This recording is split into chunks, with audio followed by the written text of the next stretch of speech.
A lot of people think they'll get into gardening a little bit later in life, when they've got more time or maybe more space.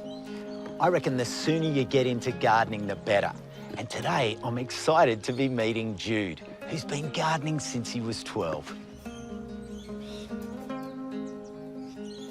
Hey, Jude. Hey, Costa. This is your patch. What a fantastic place. Tell me, how did you get into gardening? Well, initially, we planted a row of snow peas along the fence. Eating those was amazing, so started this thing. So from a garden bed with a few snow peas to this flourishing patch, can you believe that you've done this? It's pretty crazy, actually. But I've always enjoyed just working, so I'm out here every day doing something. So how old are you, Jude? I'm 14. Wow, so you've built all this garden in, what, just around about the 2-year mark? Yeah. What motivated you to build the patch and extend it like this? Well, eating the produce is just so amazing and rewarding, and seeing my family eat it as well is just the best. Jude's impressive cool climate garden in the Blue Mountains is teeming with great produce, and I can't wait to look around.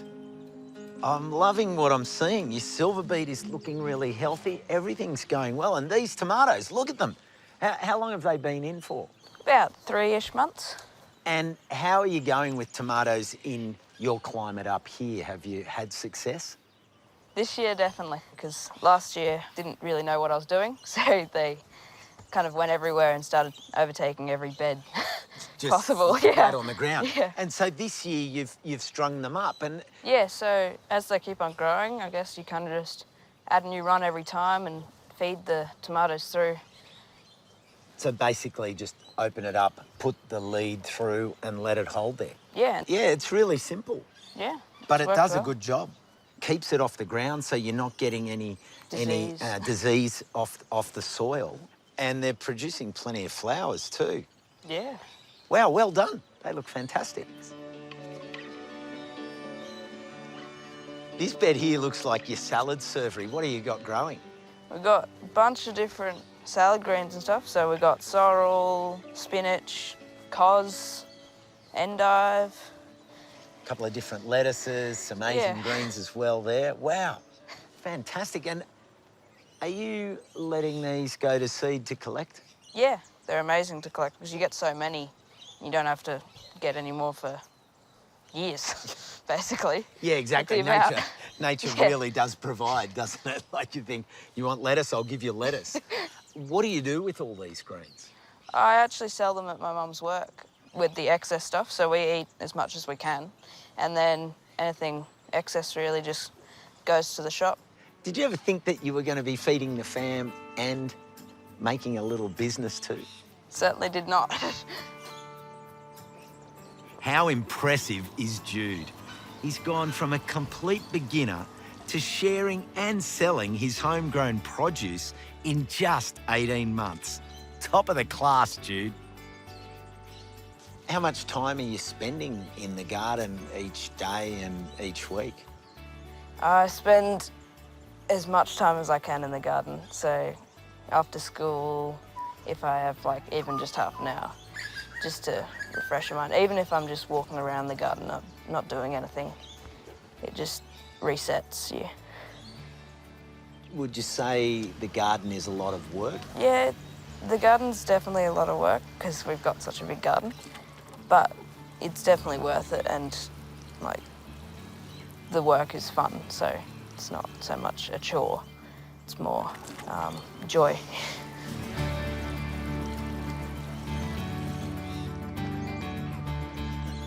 Mary, he really has taken over the garden, but as a mum, what's it like seeing him slowly become a gardener?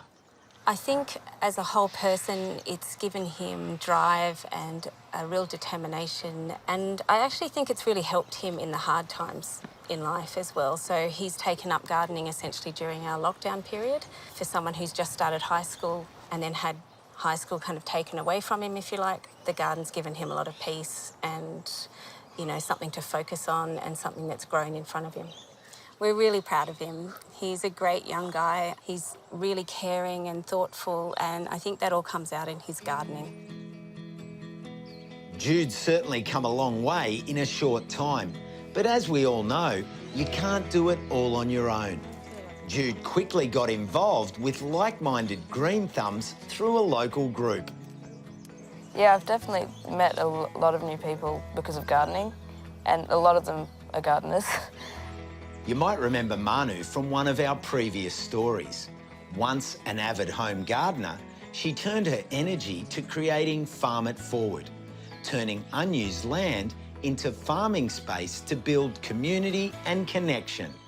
And it couldn't work without dedicated volunteers like Jude.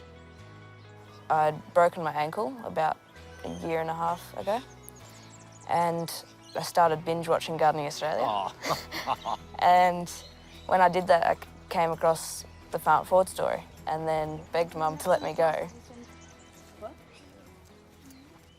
Jude is an absolute bundle of sunshine. He's really passionate about growing food, growing plants, looking after the environment. Every week that I go, I learn 10 new things. Yeah, it's been amazing to meet all these people that are really passionate about the same thing that I am. So you can just chat and learn so much. He provides us with this incredible hope for the future because he shows us that a lot of our young people are really passionate about growing food regeneratively and feeding communities locally.